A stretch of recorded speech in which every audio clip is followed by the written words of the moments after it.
Kia ora koutou. The points I'm raising today are sort of focusing on identifying ways that we can support the capacity of young New Zealanders to enact change, and I want to really focus on that idea of capacity throughout this talk. It's based on my PhD research in my last 6 months about the ways that a new generation of New Zealand university students are enacting political change, and at the start of this year I went around all the universities in New Zealand and did in-depth interviews with 70 students about the types of activities they're involved in, basically what does the face of new politics look like in New Zealand. Also, research is part of the Seed Citizenship Research Group at the University of Canterbury, led by Associate Professor Bronwyn Hayward, and also the findings from an all-university working group on civics, citizenship and political literacy with the New Zealand Political Studies Association, and that met in August and it's meeting again in December, so we're not the only people talking about it. So my first point is a call for a charter for broadcasting that enables rich public content across multi-platforms. So this is a really big idea that encompasses many of the other points that have been raised today. But what I want to emphasise here is that this charter needs to go beyond a deficit or a diet model of citizenship. By deficit and diet models, I mean approaches to understanding citizens, especially young people, as somehow fundamentally lacking in their democratic knowledge and abilities, and that we need to hand down skills to them to ensure that they'll be more effective citizens. So while I'm not trying to say that education doesn't matter, or citizenship, or civics education doesn't matter, what I find concerning about this approach is that it assumes that the problem is primarily with the citizens rather than the institutions and the processes in which they're supposed to participate.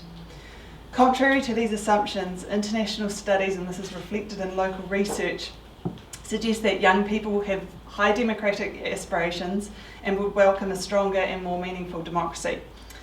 However, young people also currently report growing frustrations with traditional forms of politics and report legitimate scepticism and mistrust of the extent to which existing processes can result in meaningful change.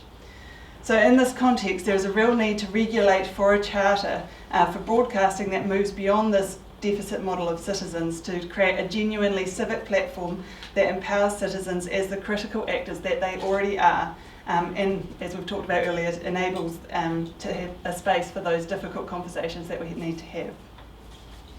The second point really closely relates to one of Tara's, which is to enable the Broadcasting Standards Authority to track the extent to which diverse audiences in New Zealand feel listened to and are given voice.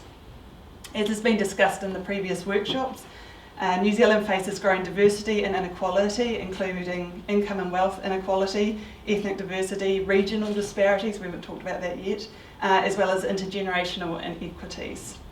A real risk in this context is that the interests, aspirations and experiences of these different communities will not be reflected in public debate, with a few voices and perspectives coming to dominate the public arena.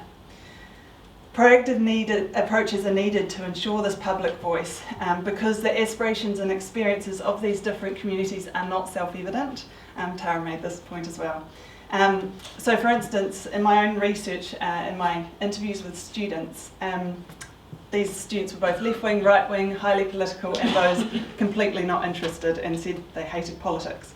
And I asked them all a deliberately broad question about the issues that they were concerned about and that mattered to them. And among the 70 respondents, they gave basically 3 broad areas. Over 3/4 of them mentioned issues relating to social justice, including inequality, poverty, racism and sexism. Over half talked about environmental issues, and a third talked about a desire for a sense of belonging and direction in their individual lives as well as those of their communities. At present, I would suggest that these interests and aspirations are not well addressed within the public sphere, and we need to proactively develop regulatory methods to ensure that they are. My third point is to develop new platforms as well as reform existing organisations to provide young people with meaningful responsibilities, resources, mentoring time and spaces to enact change. So again, this is another really broad point, and it relates to a wide range of organisations, institutions, political parties and other platforms. My reason for raising this point is concern that young citizens can tend to be treated by many organisations as understudies rather than actors, particularly as these sectors have professionalised over the past decades. In my interviews with students, a third reported frustrations that they were not taken seriously as political actors, so that they were good enough to collect donations, hand out flyers, phone people up, but not to contribute to the direction of the organisation or develop policy. In this context, there's a real risk that these organisations will become irrelevant to a new generation if they're not given a stake in its future. But we also need to be careful that we do not call for young people to bring about change, but then not provide them the capacity to do so. So it's on this point that I want to finish, and I'm echoing Carwyn here, that if we want young citizens to have the capacity to bring about change, we can't lose sight of the bigger picture. And at present, that picture, for students at least, involves bringing about political change while working 2 part-time jobs, being 50k worth in debt, having 3 assignments on the go, being worried about getting a job, and living in accommodation with walls that might as well not be there. Yet despite these barriers, young people are still enacting political change. So imagine if they were given more time, space and resources to do so.